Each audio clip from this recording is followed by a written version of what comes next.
आप देख रहे हैं whisper in the dark horror podcast. Hanuman Chalisa आज पहली बार इतनी ज्यादा डरावनी लग रही थी कि कोई भी उसे सुनने को तैयार नहीं था। जरा सोचिए कि एक ऐसा कमरा जहां पर एक छोटा बच्चा हनुमान चालीसा का चैंट कर रहा हो और लगातार वहां से डरावनी आवाजें आ रही हूं। शायद आपको हनुमान चालीसा भी डरावनी लगने लग जाए। ये सारी चीजें हो ही रही थी कि मैंने उससे कहा कि यहाँ डरने की जरूरत नहीं है, बस जितने भी लोग हैं सब लोग अपनी मुट्ठी बांधें और अपने आंखों पर रख लें। कहा जाता है कि जब आप ऐसे मुट्ठी बांध कर अपनी आंखों पर रखते हैं तो आप नजरबंद हो जाते हैं और किसी भी तरह का काला जादू आप पर काम नहीं करता है। मुझे लग रहा था कि मेरी इस प्रक्रिया से केवल चीजें शांत नहीं होंगी, तो मैंने भी कुछ रक्षा मंत्र पढ़कर घर के हर एक इंसान के ऊपर रख दिया ताकि हर एक इंसान सेफ रहे।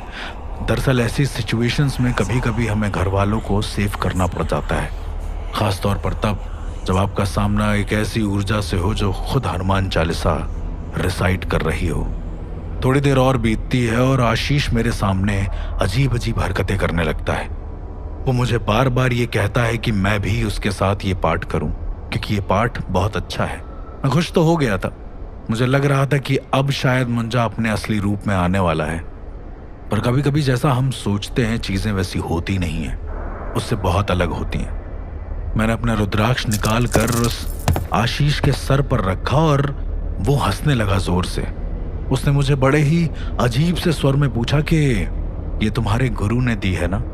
कितनी मालाएं हैं ऐसी तुम्हारे पास, मुझे बता सकते हो? उसका बोलना बहुत ही आम इंसानों की तरह था, पर उसकी आंखें सब कुछ बयां कर रही थी कि शायद वो अगर उसे मौका मिलता तो मुझे वहीं का वहीं मार डालता। उसने हंसते हुए मुझसे कहा कि इसी माला से तुम्हारा गला घोट सकता हूं मैं, पता है ना? बोल। उसके शब्द और उसकी आंखें कुछ और ही बयां कर रहे थे, लेकिन उसका शरीर ये बता रहा था कि वो शायद दुख में है, बहुत ज्यादा परेशानी में है। और इससे पहले कि मैं कुछ और कह पाता उसने जोर से मेरा हाथ पकड़ लिया और वो छोड़ने का नाम ही नहीं ले रहा था, ऐसा जैसे वो मुझे वहीं का वहीं मार डालता। कि तभी मेरे इशारे पर वहां के कुछ लोगों ने उस आशीष को जोर से पकड़ लिया और मुझसे कहने लगे सब कि यहाँ से चला जाऊं वरना मेरी मौत निश्चित है। मैंने बोला कि आशीष जिस कमरे में था, जिस कमरे में उन 4 तांत्रिकों की लाशें पड़ी हुई थी, वापस से उसे उसी कमरे में डाल दिया जाए, क्योंकि जब वो उस कमरे में जाएगा तो ही शायद मैं उसका असली रूप देख पाऊं। एक बार मुझे इसका असली रूप देखना जरूर है। दरअसल कभी कभी आत्माएं अपने असली रूप में नहीं आती, वो हमेशा किसी का सहारा लेती हैं अपनी चीजों को बताने के लिए। यहाँ पर आशीष का सहारा उस मुंजा ने लिया, लेकिन वो कुछ तो ऐसा था जो मुंजा कहना चाहता था। उसे जबरदस्ती पकड़कर वो लोग उस कमरे में ले गए और जब मैं उस कमरे के अंदर गया, वहां का नजारा देखने लायक था। वहां का नजारा सोच और समझ के परे था। जैसा मैं हमेशा कहता हूं कि ये पहली बार कोई ऐसा इनकाउंटर था जहां पर मुझे लग रहा था कि कहीं साइकोलॉजी इन्वॉल्व नहीं है, कहीं पर साइंस इन्वॉल्व नहीं है।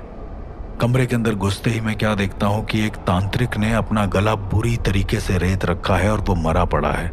दूसरा तांत्रिक अपने ही चिमटे को अपने मुंह के अंदर जोर से घुसा रखा था ताकि वो मर सके। वो अधमरी हालत में था, कुछ बोल रहा था पर उसे मरे के समान ही समझो। तीसरा एक और तांत्रिक था जो एक मुद्रा में बैठा हुआ था और इतनी जोर जोर से चैंट कर रहा था कि उसके गले से खून निकल रहा था। चौथा तांत्रिक कुछ अलग ही किस्म का था। उसने अपने दोनों पैर काट लिए थे और अपने कटे हुए पैरों को देखकर वो हंसे जा रहा था लगातार, ऐसा जैसे ये उसका मन हो करने का, ऐसा जैसे शायद मुंजा ने उससे ऐसा करवाया हो। मुझे ऐसा लग रहा था कि हो ना कहीं मुंजा एक तरीके का क्लू दे रहा है। इन सारी चीजों को जोड़कर देखना पड़ेगा, शायद तब ये सारा का सारा हल निकले। अष्टमहाविक्रम की क्रिया शुरू हो चुकी थी और मैंने हर एक इंसान के घर से अन्न मंगवाया। आटे की बोरी समेत मैंने वहां पर एक चक्र बनवाया और उस चक्र के बीच में इस आशीष को बैठा दिया जो मुंजा था बेसिकली।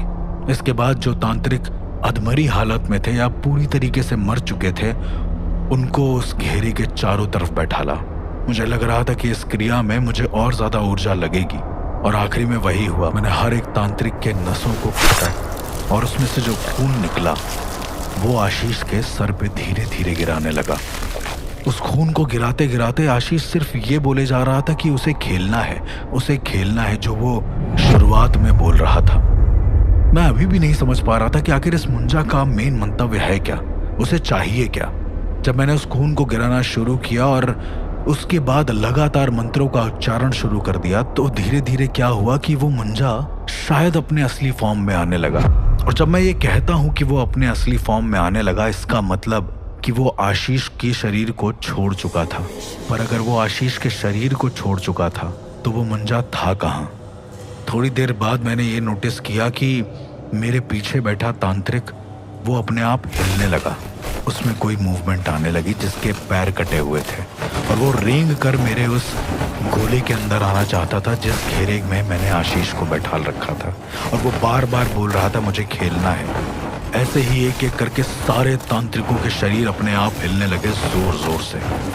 और उन तांत्रिकों का इशारा सिर्फ एक तरफ था, घर का एक छोटा सा कोना जहां पर कुछ अनाज की बोरियां रखी हुई थी।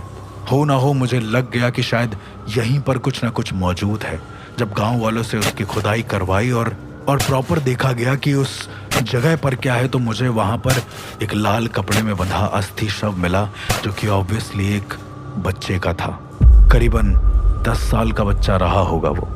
अजीब बात यह थी कि जैसे ही उस जगह को खोदा गया सारी चीजें शांत हो गईं। किसी भी मुंजा की हरकत वहां हुई नहीं। उस लाल कपड़े को खोला तो उसके अंदर किसी के बाल पड़े हुए थे और एक जनेऊ पड़ा हुआ था जो बड़ा अजीब लग रहा था देखने में, पूरा खून से सना हुआ।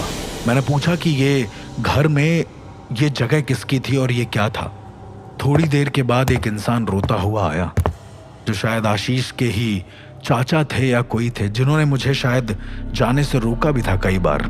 वो रोते हुए कहते हैं कि मैंने ही अपने बच्चे को मार कर यहाँ गाड़ दिया था और आशीष की पूरी संपत्ति मुझे मिल सके इसलिए मैंने उसके बाल को इस अस्थि शव के साथ मिलाकर यहाँ पर एक क्रिया कर दी थी जिससे ये जगह मैं मुंजा को दे सकूं और ये पूरा घर मेरा हो सके। दरअसल ऐसा होता है कि मुंजा कभी सिद्ध होता नहीं है और ये उनके चाचा को पता था नहीं। मैंने उनको जैसे ही ये बात बताई उनका शरीर ऊपर से नीचे तक कांपने लगा। वो दौड़ते हुए अपने कमरे में गए और अपने कमरे का दरवाजा बंद कर लिया। शायद इतना गिल्ट रहा होगा। कई लोगों ने दरवाजा तोड़ने की कोशिश करी पर कोई हल नहीं निकला और अंत में जब दरवाजा तोड़ा गया तो उनकी पंखे से लटकती हुई लाश पाई गई। शायद गिल्ट में आकर उन्होंने खुद को हमेशा के लिए मार डाला। कई सारी ऐसी भी कहानियां होती हैं जहां पर हमें ये नहीं समझ में आता है कि हम क्या गलत कर रहे हैं, क्या सही कर रहे हैं। बस अपनी लालच में हम कुछ भी करने लगते हैं। ऐसे ही और किस्सों को जानने के लिए सुनते रहिए whisper in the dark horror podcast. जल्द लौटेंगे एक और नई कहानी के साथ। तब तक के लिए डरना मत, क्योंकि वो होते हैं।